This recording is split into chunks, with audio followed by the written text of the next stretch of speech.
Eu quero falar hoje sobre algo específico. Deus ministrou no meu coração muito essa palavra.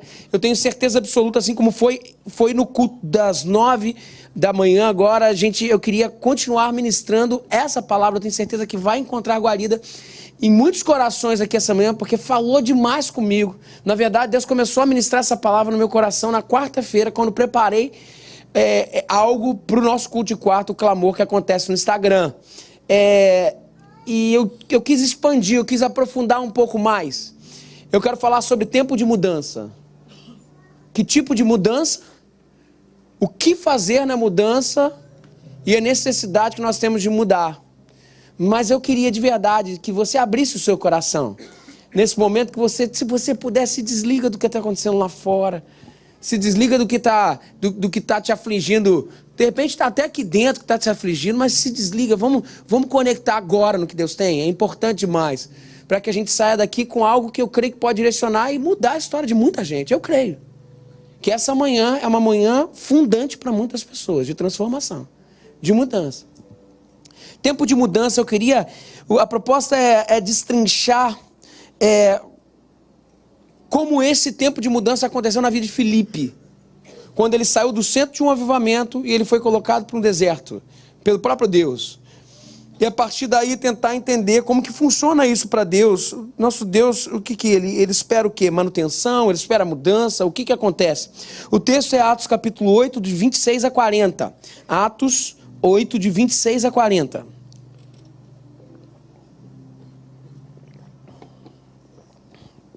Atos 8, de 26 a 40.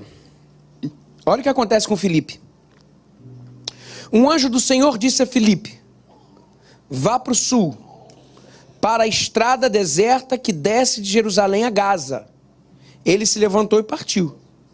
No caminho encontrou um eunuco etíope, um oficial importante carregado de todos os tesouros de Candace, rainha dos etíopes.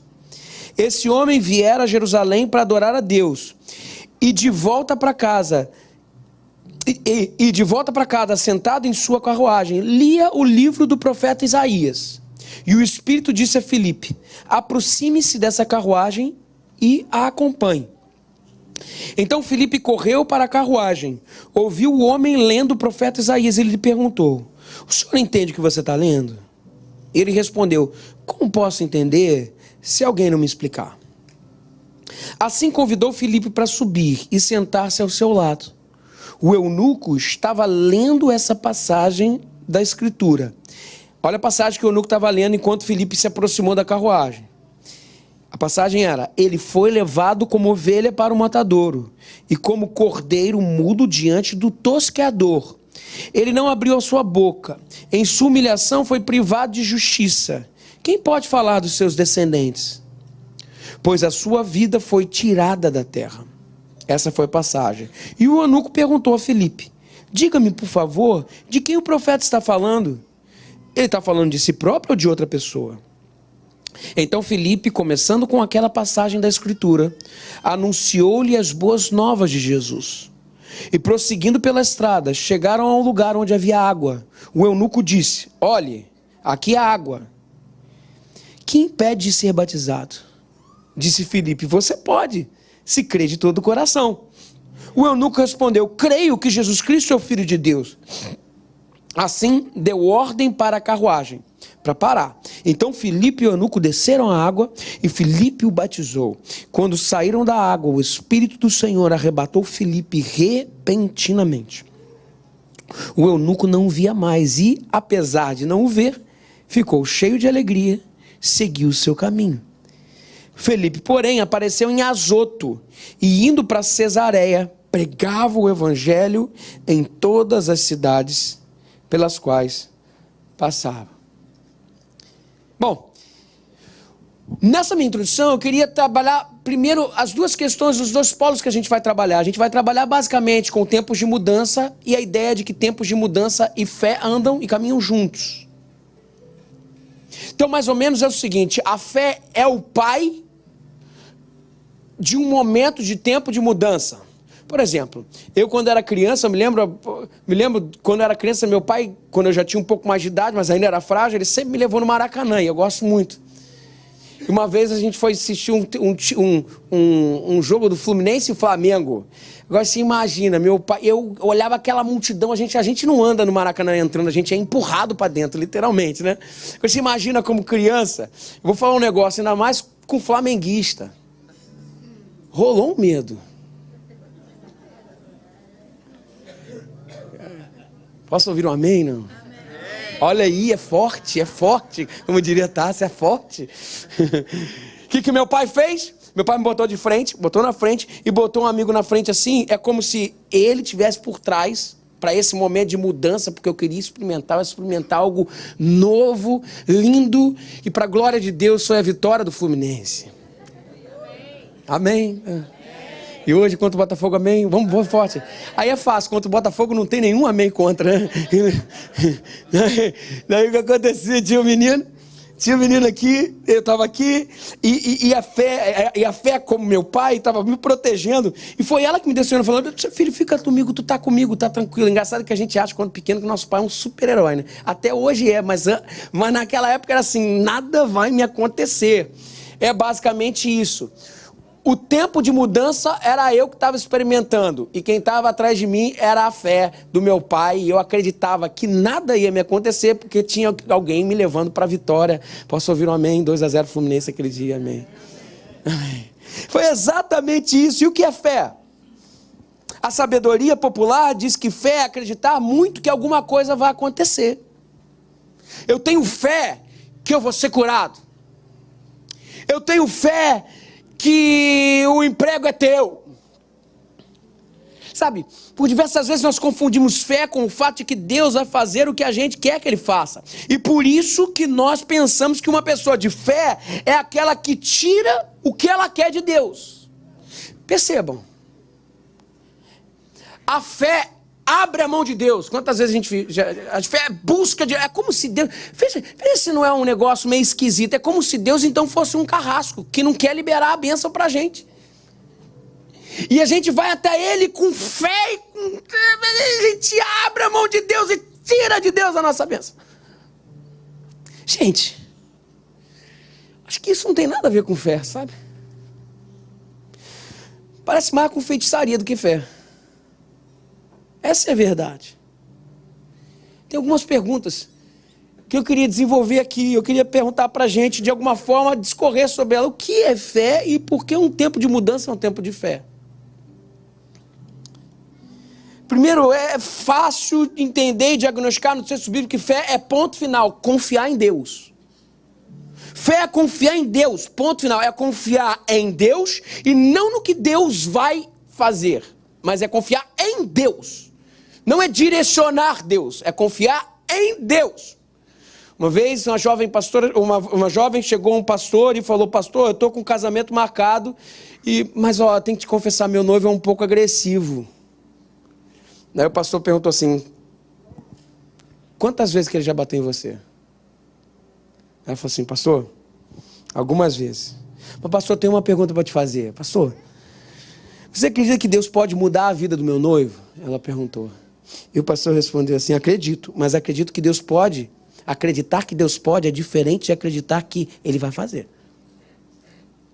Acreditar que Ele pode é confiar em Deus. Acreditar que Deus vai fazer o que gostaria que Ele fizesse já é outra coisa, que inclusive eu não encontro na Bíblia. Então perceba, fé é confiar em Deus.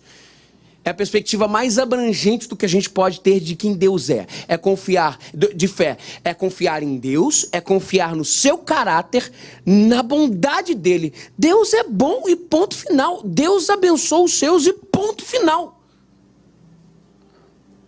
Nós parecemos que usamos a fé como uma varinha de condão para, de uma forma, certa forma, liberar cativo a nossa bênção das mãos de quem? De Deus. Não faz sentido. Então Deus é o inimigo? Fé é confiar em Deus. Fé é saber que o nosso Pai nunca vai nos dar pedra ao invés de pão.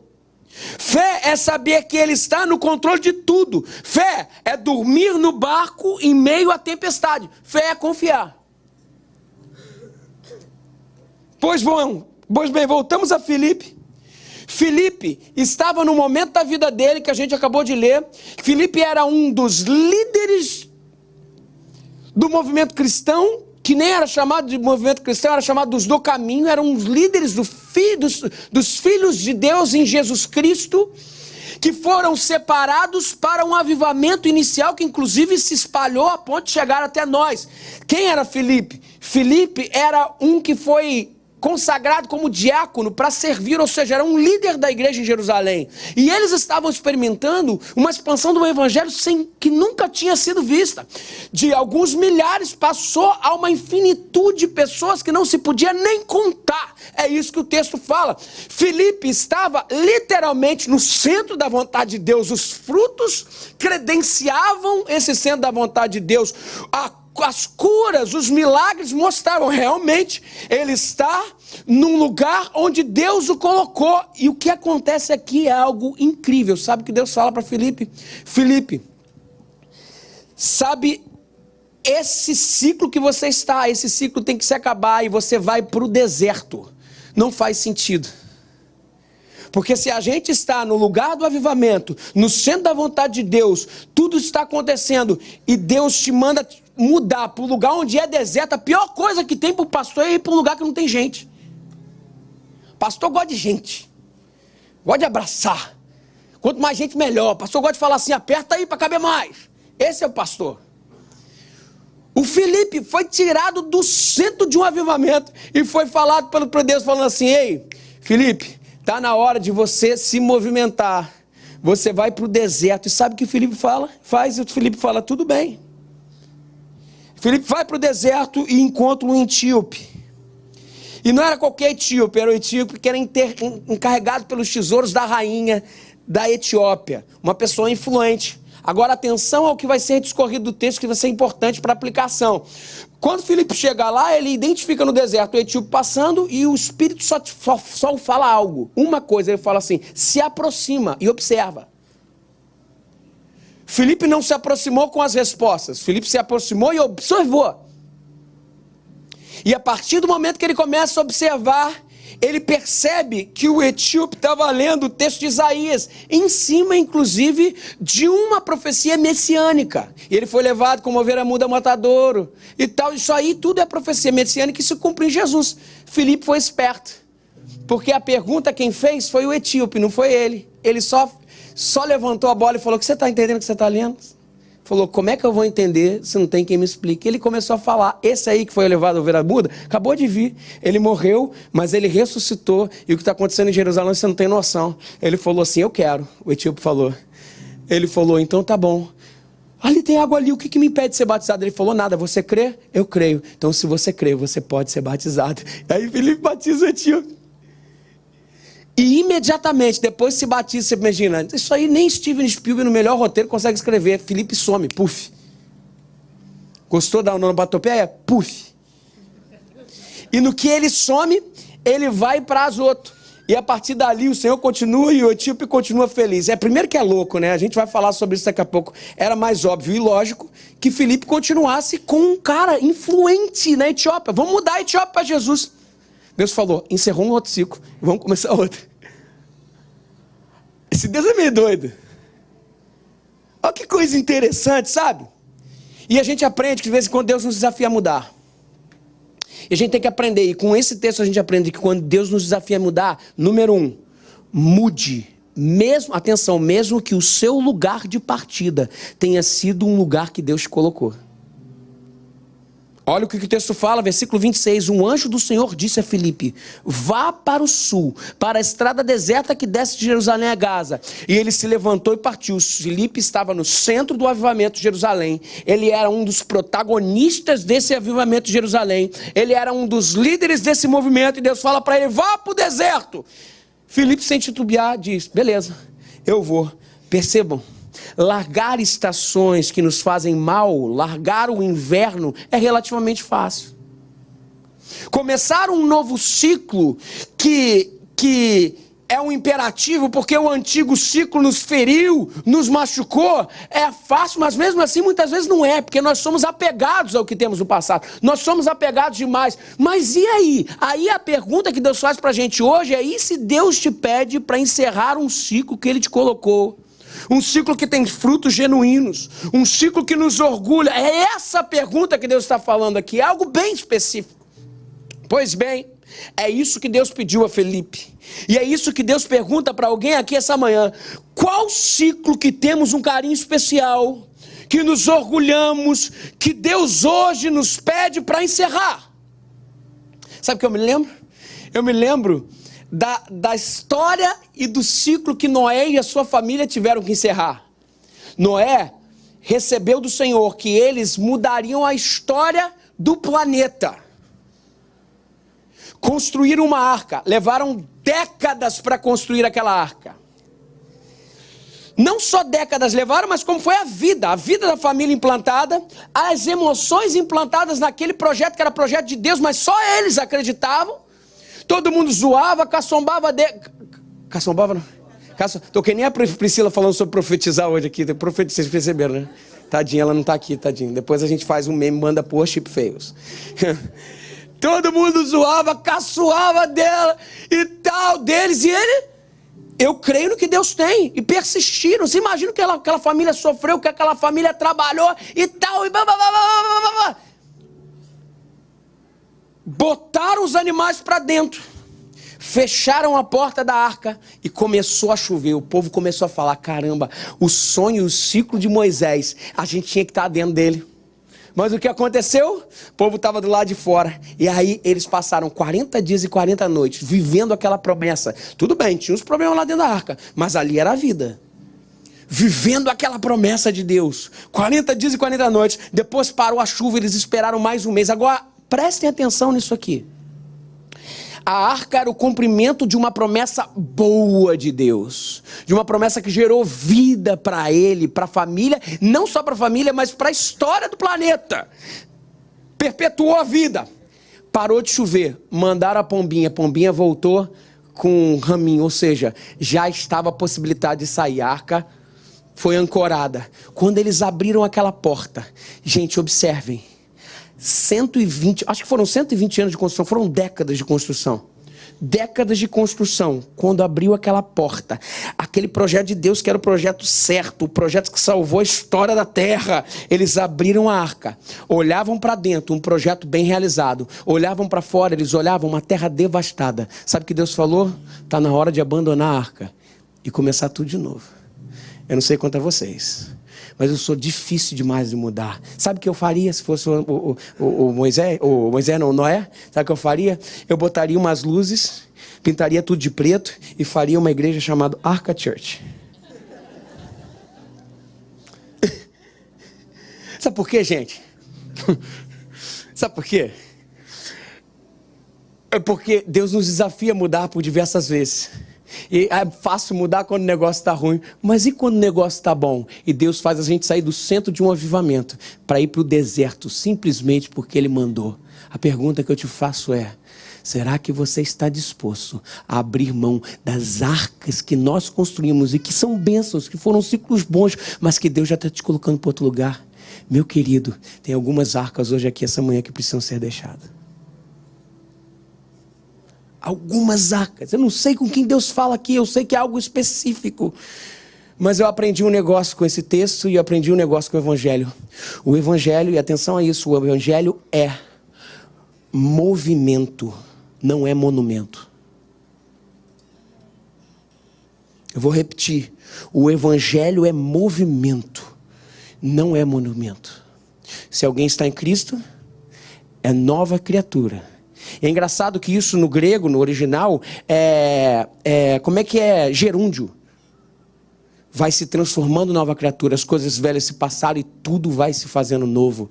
Não existe ação de Deus na história e na nossa vida que não seja no gerúndio. Professores de português, pegaram? Não existe ação de Deus nas nossas vidas e na nossa história que não seja no gerúndio. Evangelho é movimento, não é monumento. Se pararmos de viver a mudança, paramos de depender, paramos de viver o vinho novo de Deus, falo algo a você no nome de Jesus: não se apegue às arcas. Há sempre algo novo de Deus para a sua vida. Sempre. Tempo de mudança é tempo de fé, porque quando a gente muda, impulsionado por Deus, a gente crê que Ele está nos mudando para melhor. Fé é crer na bondade de Deus. Fé é crer na bondade de Deus. Deus fala para Filipe: Filipe, sai de Jerusalém e vai para o deserto. Aí Filipe fala, sabe o que ele falou? Com certeza, eu saio. Sabe por quê? Porque esse deserto é melhor do que a terra que estou. Porque é Ele quem está me vendo. É o Senhor quem está me vendo. Ele tinha certeza de que se é Deus que está produzindo, se é Deus que está trabalhando, a gente só tem a ganhar. Mesmo que os nossos olhos pareçam perda. Porque quando Deus chama a gente para algum lugar, esse lugar é melhor do que onde estamos. Não tenha dúvida.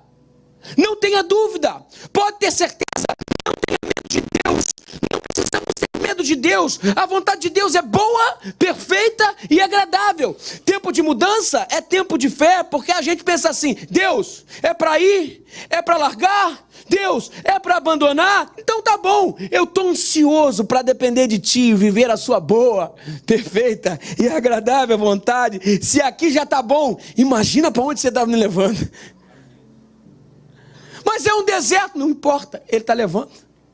Mas aqui já está bacana, olha a arca, Deus, vamos fazer o culto. Eu me lembro lá dos discípulos quando subiram no Monte da Transfiguração, você lembra disso?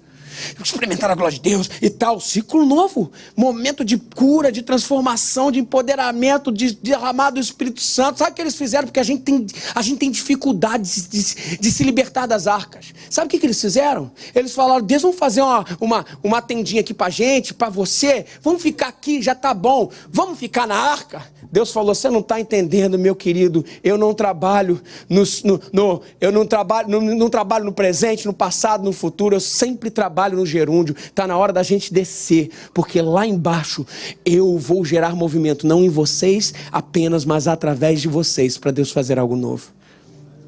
E eles desceram, chegaram lá embaixo, gente demoniada, eles começaram a libertar e tal, e o reino de Deus foi indo. O reino de Deus não é monumento, é movimento.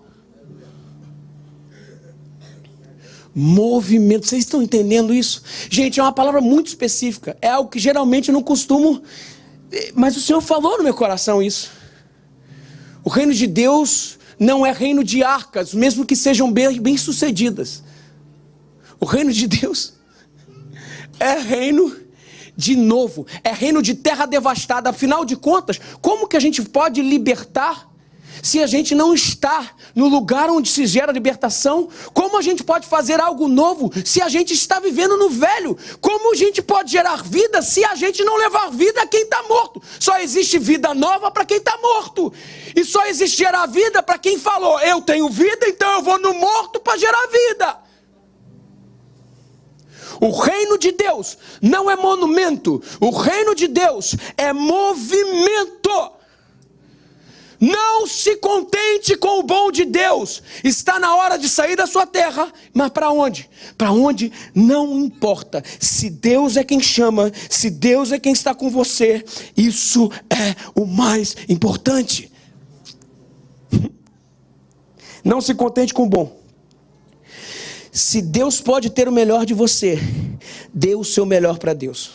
Quando você vai fazer uma viagem, você precisa de 3 razões para ter uma boa viagem. A primeira razão é o destino. Onde? Para onde eu vou? A segunda razão é o propósito. O que eu vou fazer? E a terceira razão é a companhia. Quem? Atenção, Filipe. Filipe não sabia onde, nem o que ele ia fazer no deserto. Ele só tinha certeza da companhia. Deus estaria lá. Deus estaria lá. E se ele não sabe para onde vai, ele não tem mapa. E ele não vai ter que ficar perguntando, não tem jeito, ele vai ter que ficar perguntando toda hora, qual é o caminho? Qual é o caminho? Qual é o caminho? A verdade é, uma vez um pastor contou uma história de que ele tinha que ir para um lugar, fez um sinal para um táxi na rua, o táxi parou, e o táxi perguntou, qual é o endereço? Vamos para onde? Ele falou, não, só segue, só segue. Aí o cara começou a seguir. Daqui a pouco o cara olhou de novo no retrovisor e falou assim, e ele falou, não, continua, vai indo reto. E aí ele continua a seguir. Daqui a pouco o cara olhou de novo no retrovisor para ele, desesperado, não sabia. Você podia ser um maluco ali. Pra onde? E aí olhou assim, ele falou assim, não, desculpa, vira direita aqui. Daí ele virou, o climão se estabeleceu no táxi.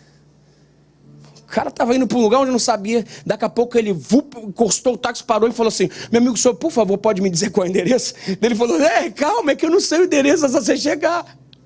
É só isso que está acontecendo. Ei, sabe o que a gente aprende com isso? Que a gente gosta de ter o controle. A gente gosta do endereço. Me dá o endereço. Você pode me dar um endereço? Me dá.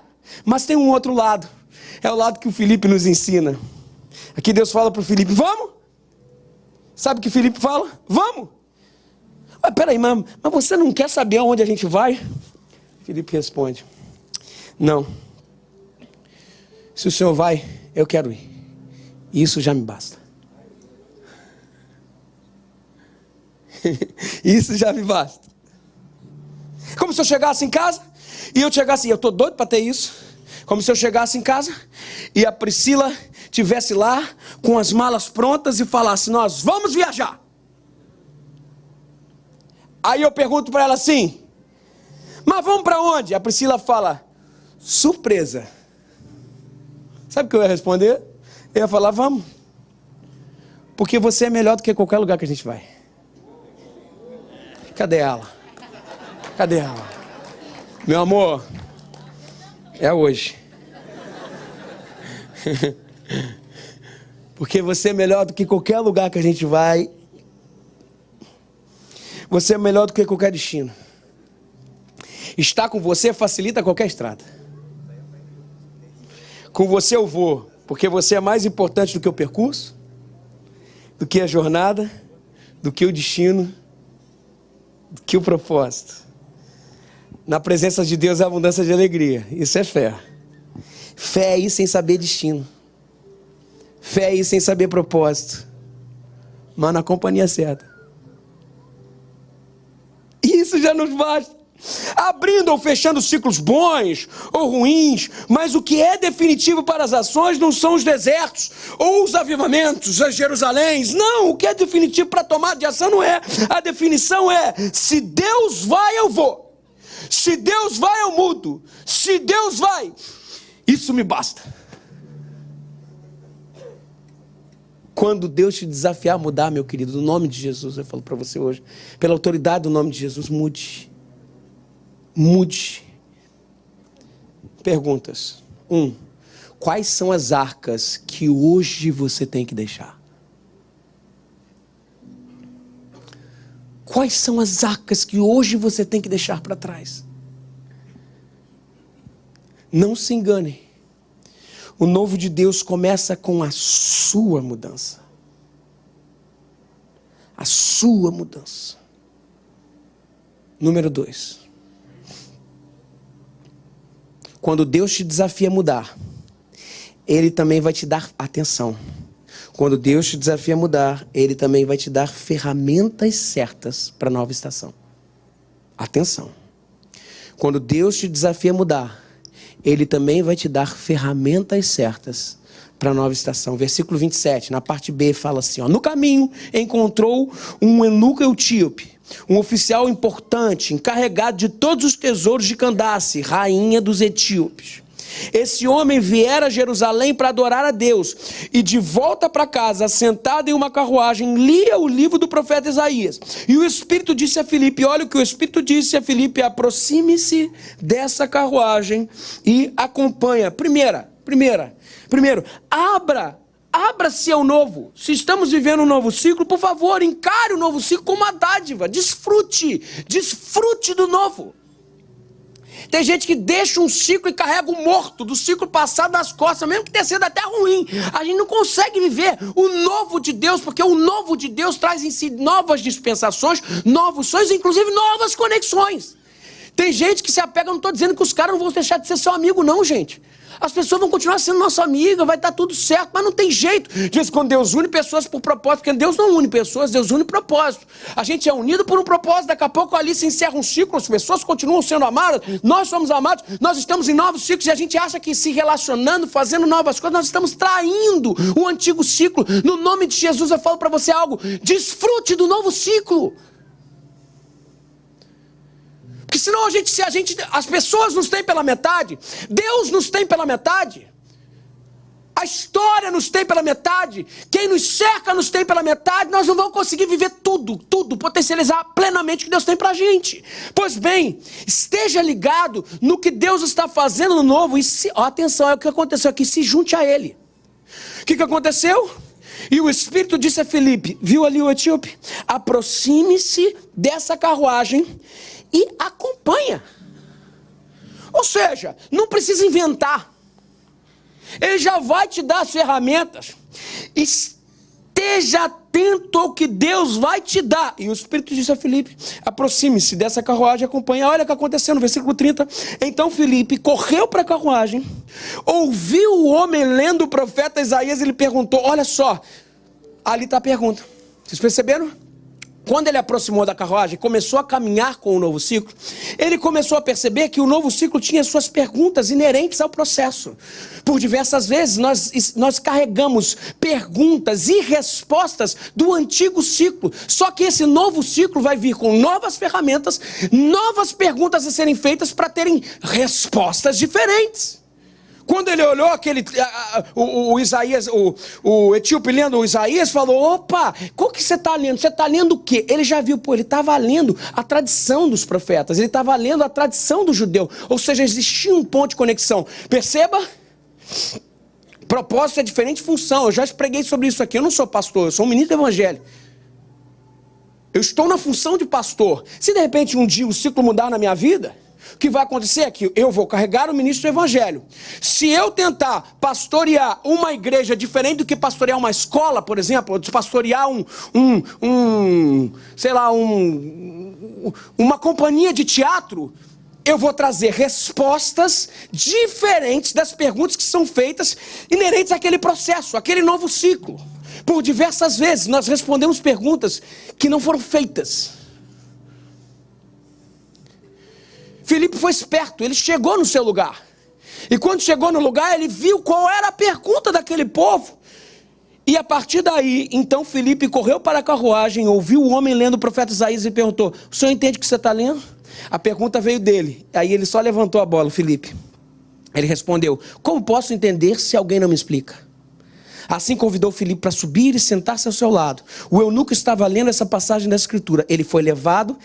Gente, estava lendo uma profecia messiânica. Ele foi levado como ovelha para o matadouro e como cordeiro mudo diante do tosqueador. Ele não abriu a sua boca. Em sua humilhação foi privado de justiça. Quem pode falar dos seus descendentes? Pois a sua vida foi tirada da terra. O eunuco perguntou a Filipe, diga-me por favor, de quem o profeta está falando? De si próprio ou de outro? Aí Filipe falou assim, daí Filipe começa a discorrer sobre Cristo e daí leva ele a entender a nova salvação. A vocação de Filipe não mudou, o que mudou foi a ação no novo ciclo. Vocês perceberam? Gente, olha só, percebam, Filipe se aproxima da carruagem, acompanha por um tempo, observa e tira as perguntas daquele novo ciclo para aquele novo ciclo. O senhor entende o que está lendo? Esse é o problema de muita gente. Até entra no novo ciclo, mas com a cabeça no antigo ciclo. Tem gente que responde perguntas que não foram feitas, por isso se frustra e não conecta com tudo que Deus tem para fazer na nossa vida, na nossa estação nova. Precisamos entender que cada novo ciclo tem suas chaves, atenção, específicas para se conectar. Paulo sabia disso. Paulo estava esperando Silas e Timóteo saírem de Bereia, porque tinham evangelizado lá e Paulo saiu fugido. E quando ele chega na Grécia, ele vai para o mercadão da cidade, o Areópago. O Areópago era um lugar onde tinham as discussões filosóficas. O grego da Grécia, nós herdamos a filosofia, inclusive esse pensamento racionalista cartesiano, que mais na frente, lá no século XVIII, tomou seu apogeu. Mas começou lá. E o que aconteceu é que eles iam para o mercadão para discutir filosoficamente o sentido da vida. Paulo chegou lá, fez a mesma coisa que Filipe, observou. No que observou, viu que tinha um monte de ídolo. E aquele monte de ídolo que tinha, ele viu que tinha um ídolo que não tinha nome, era um ídolo ao Deus desconhecido. Enquanto aquele povo estava... Como é que ele ia ganhar o coração daquela cidade?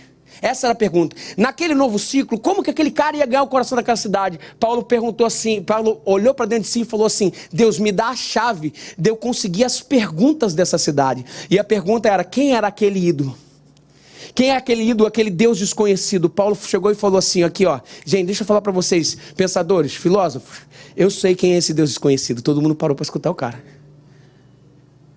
A chave da cidade foi dada para a mão do Paulo. E a partir dali ele falou: esse Deus desconhecido esteve aqui entre nós e começou a pregar o evangelho. E ali começou um avivamento na Grécia. Percebam? Paulo entrou na cultura e pegou as chaves e todos pararam para escutar.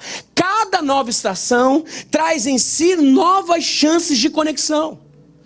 Deixa eu falar o que eu tenho orado. E eu vou falar esse momento de cada nova estação traz para si chaves novas de conexão. Isso pode servir para a gente individualmente, como para a gente como igreja. Eu vou falar, a minha oração é: Senhor, no nome de Jesus, me dá a chave de conexão da nossa cidade.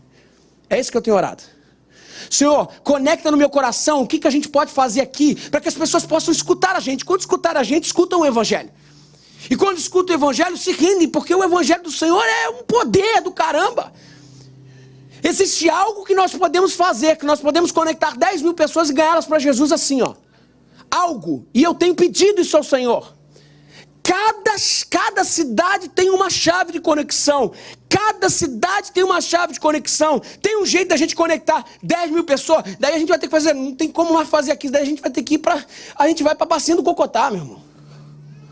Bacia do Cocotá vai ficar meio ruim, mas a gente dá um jeito.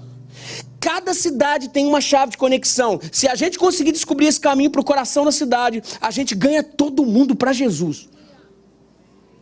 Eu tenho orado, eu queria chamar a igreja hoje a orar por isso. Talvez Deus não vai dar para mim, vai dar para um de vocês. Alguma coisa específica, é assim que acontece. Paulo era esperto. Ele chegava numa cidade, o que ele ia fazer? Ele ia para o mercadão. Ele chegava para uma cidade, ele ia para os lugares de reunião teológica, ele ia para as sinagogas. O que Paulo fazia? Paulo sentiu o coração da cidade. Eu tenho orado isso para o Senhor. Toda cidade tem um maior canal de comunicação principal. É pela educação a nossa? É pelo esporte? Essa tem sido minha pergunta ao Senhor. Qual é o meio principal de conexão do evangelho, de conectarmos as pessoas com o Senhor aqui na Ilha do Governador? Toda cidade tem uma forma de comunicação, tem uma forma de domínio. E se a gente pegar isso, o reino de Deus toma conta da ilha. Uma igreja só não cresce porque ela não entende o que o Espírito está dizendo. Um crente só não batiza 10 pessoas por ano. Ele pessoalmente, sabe por quê? Porque ele não está atento ao que o Espírito está falando. Tem uma ideia lá, tem uma história muito legal de um missionário no sertão. Que o missionário começou a pedir a chave da cidade, a esfera que conectaria a cidade como um todo. Sabe o que ele descobriu? Ele descobriu que quando ele comprava cachorro-quente, as pessoas vinham.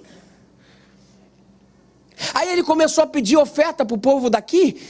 Pô, não faz o seguinte, manda em cachorro-quente. Quem pode botar 100 cachorro-quente? Então eu dou 100. Daí vinha 100 pessoas. Bota 200 cachorro-quente, 200 pessoas. O que começou a acontecer é que daqui a pouco ele comprava milhares de cachorro-quente, começou a se levantar um exército imenso de pessoas. Uma igreja forte, firme, foi estabelecida no sertão. Percebam? Da mesma forma, Deus tem uma chave para a nossa cidade. Eu vou falar, não é possível, nós estamos plantados do lado de uma das maiores elites intelectuais do Brasil, que é a FRJ aqui do lado.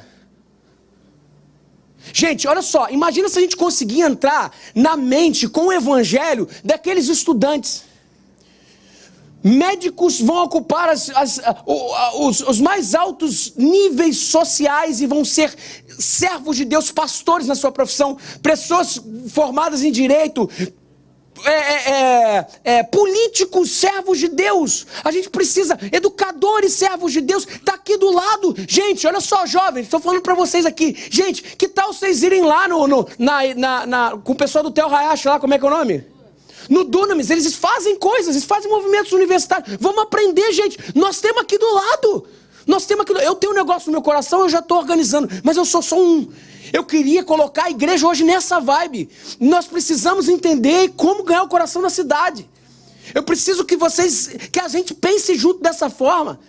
Porque, por exemplo, eu tenho um negócio no meu coração. Eu estou fazendo um curso aqui da IBD, eu estou tentando organizar para a gente falar sobre secularismo, para a gente falar sobre pós-modernidade e como a gente encaixa o evangelho disso tudo, o relativismo da verdade, para que a gente prepare os nossos jovens para ir para a faculdade. Para mim isso é importantíssimo hoje.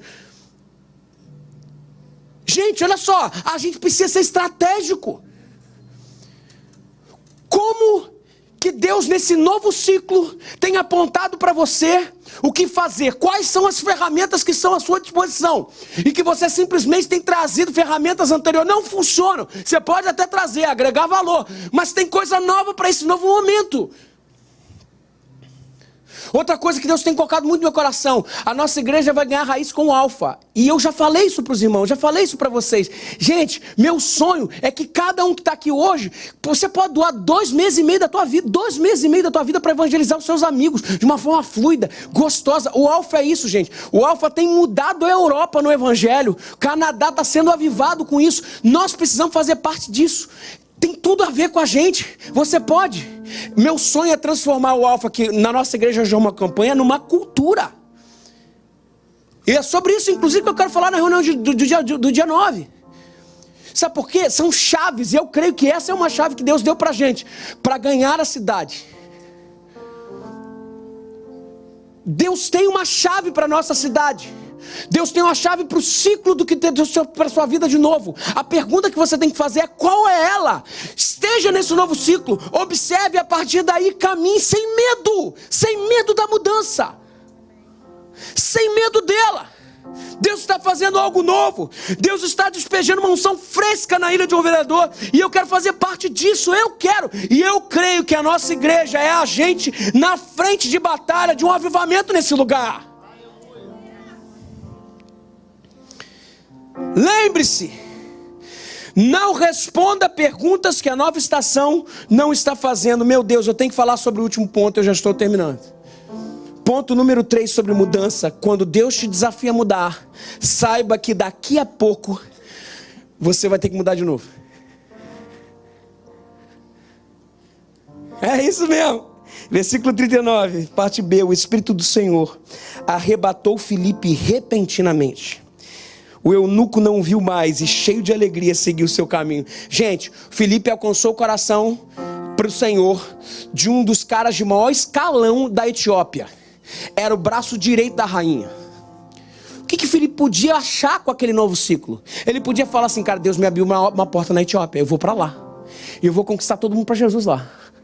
E a gente vai conquistar o reino de Deus, vai se espalhar pela Etiópia. Só que tem coisas que Deus só faz a gente plantar para outros colherem. A gente tem que entender isso. Uns plantam, outros colam. Aquele negócio de Paulo e Apolo, a gente sabe disso. Sabe o que Deus faz? Para não dar tempo de Filipe se embrenhar pelo que não era dele, Deus tira Filipe. Ele é transladado, ele some, desaparece. O cara está falando com o etíope que ele desaparece e é colocado em Azoto. E dali ele vai para Cesareia e começa a pregar o evangelho. Gente, olha só, quando Deus nos desafia a mudar, não se apegue às arcas. Saiba que daqui a pouco você vai ter que mudar de novo. É difícil pra caramba, mas o reino de Deus é no gerúndio, entendam isso. O reino de Deus é movimento, não é monumento. O reino de Deus é movimento, não é monumento. Em tempos de mudança, a gente tem que confiar em Deus mesmo, porque em tempos de mudança nós estamos às cegas. As suas expectativas de futuro você enxerga, isso tudo é muito importante, mas isso não é fé. Esse é um estado anterior à fé. A fé é ter expectativa em confiar em Deus, sabendo que Ele é bondoso, sabendo que estamos às cegas, mas quando caímos nos braços de Deus, caímos para cima, porque Ele nunca vai dar pedra aos seus filhos, nunca vai dar pedra aos seus filhos. Fé é acreditar no caráter de Deus, e não duvide de Deus é amor e Ele se manifesta sempre em amor. A experiência de fé é dizer o seguinte: Senhor, eu não enxergo amanhã, eu não sei qual é a solução para essa realidade, eu não sei como gerar o resultado certo para a transformação dessa pessoa que eu tanto amo, então eu entrego nas tuas mãos, porque em ti eu confio.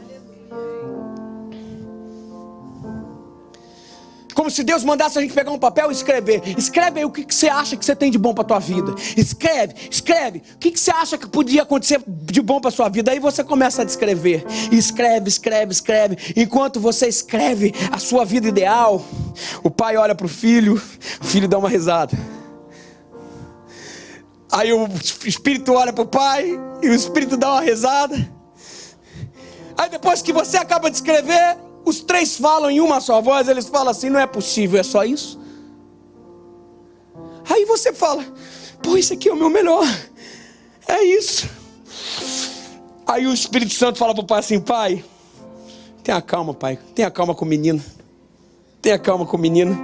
Ele ainda não ouviu que as coisas que os olhos não viram e os ouvidos não ouviram são as que Deus tem preparado para ele. E aí Jesus fala pro pai: calma pai, ele é só um menino, ele não consegue enxergar um palmo na sua frente, é um cego, porque ele ainda não entendeu que Deus e nós somos poderosos para fazer infinitamente mais do que ele pediu ou pensou. Sabe, gente, o nosso problema não é que temos sonhos demais, não.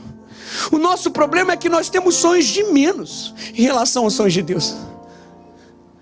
Esse é o nosso problema.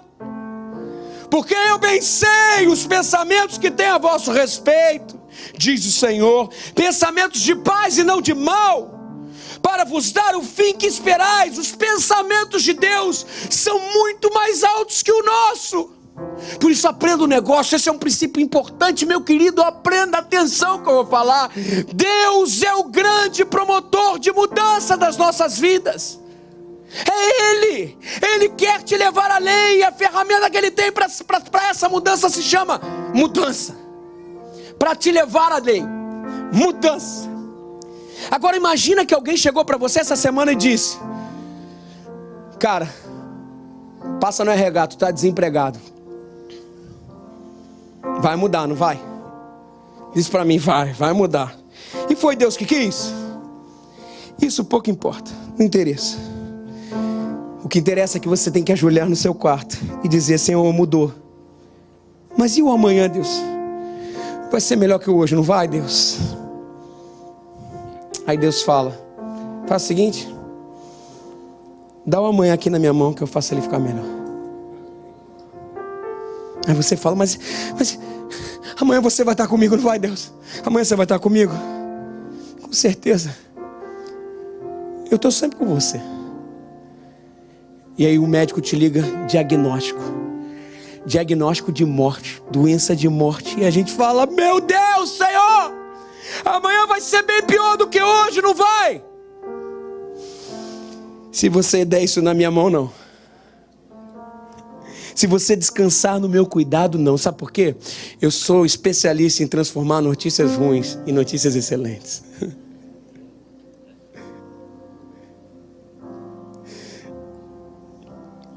E alguém que você ama diz: eu não te quero mais, eu não te amo mais, e te larga. Você fala: Deus, eu não consigo viver sem essa pessoa. Deus, sem essa pessoa você vive, você não consegue viver sem mim. Você não consegue viver sem mim. Você nunca vai me abandonar, né, Deus? Não, jamais. Eu não. Tem gente que te abandona, eu não te abandono. Eu não te abandono. E amanhã, Deus, como é que eu vou viver? Meu filho, eu vou cuidar de você. E a minha vida vai ser melhor do que era.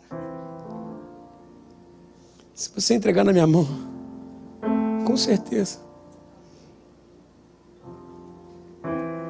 Ei, se a sua vida está mudando, Eu te desafio hoje, dê um salto de fé. Caia no colo de Deus e você vai experimentar coisas que jamais imaginou que Deus tem para te dar. Legal, né? Porque com Deus a gente cai. E quando a gente cai para cima.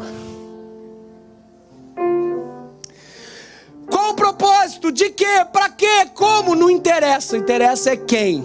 Se ele vai com a gente, faça mala. Faça mala. Eu bem sei os planos que eu tenho de vós. São planos de vida, não planos de morte.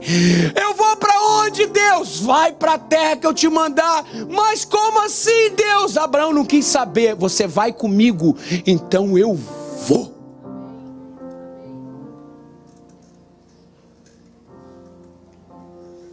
Cadê o pessoal do instrumental? Bota a Domão, negão, pra mim.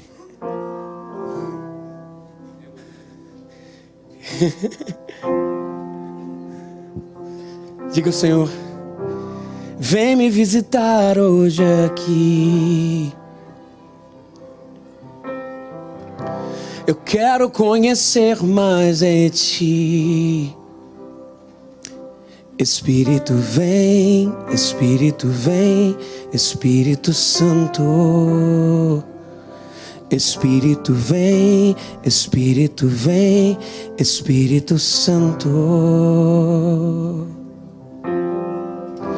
Eu quero viver algo novo.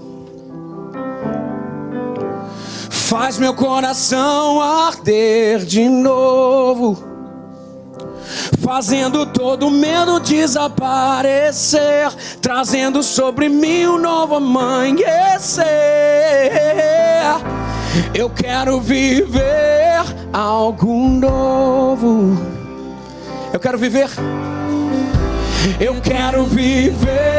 algo novo. Diga com toda a sua alma: faz meu coração arder de novo, fazendo todo medo desaparecer, trazendo sobre mim um novo amanhecer. Eu quero dizer algo novo. Eu quero viver algo novo.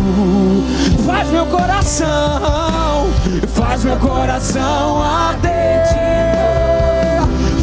coração no medo desaparecer, trazendo sobre mim um novo amanhecer. Eu quero viver algo novo. Aqueles que vivem e sabem que estão vivendo um novo ciclo, ou que tem que deixar as suas arcas para trás, é momento de você ficar de pé e abrir o seu coração com o peito aberto e dizer: Senhor, eu deixo para trás todas as perguntas que não cabem a esse novo ciclo. Eu quero entregar não só o propósito, eu quero entregar não só sobre o que, porque isso não tem a ver comigo. Eu estou falando para o Senhor hoje: o que importa é que o Senhor vai me dê as ferramentas para viver o que há de novo em ti. Se alguém está em Cristo, é nova criatura. As coisas velhas já passaram. Não apenas a vida de pecado, mas a vida da gente está no controle. É hora de entrar no banco do taxista. Na verdade, sermos o carona, mas o próprio Deus falar: só vai. Deus me dá um endereço e o Senhor te fala: não, o que importa é que eu estou dentro do carro. Aleluia! Vamos falar. Eu quero viver. Algo novo. Faz meu coração arder de novo, fazendo todo medo desaparecer, trazendo sobre mim um novo amanhecer. Eu quero viver algo novo. Você que está aqui essa manhã e quer entregar a sua vida ao Senhor, quer começar uma nova vida com Ele, o Senhor te trouxe aqui para começar uma nova vida com Ele. Se esse é o seu caso hoje, abaixe sua cabeça agora, feche seus olhos e repita no seu coração essa oração: Senhor Jesus, eu tenho vivido um caminho que não te agrada. Eu tenho vivido um caminho errado, mas hoje, Senhor, eu te peço perdão. Eu te peço, Senhor, venha, Senhor, entra no meu coração e faça eu viver novidade de vida contigo.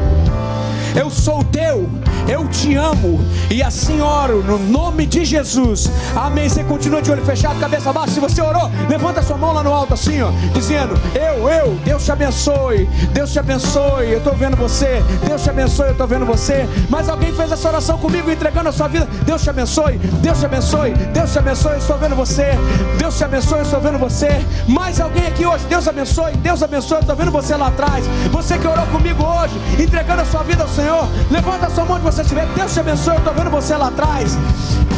Mais alguém aqui hoje, dizendo sim para o Senhor. Se você está aqui nos caminhos, se você está aqui, mas você esteve longe dos caminhos do Senhor, mas hoje o Senhor te traz aqui para te dar uma chance de voltar. Se você quer voltar aos caminhos do Senhor hoje, se reconciliar com Ele, levante sua mão onde você estiver, dizendo, eu quero. Aleluia. Todos que levantaram suas mãos, coloquem suas mãos no alto. Coloquem lá no alto as suas mãos.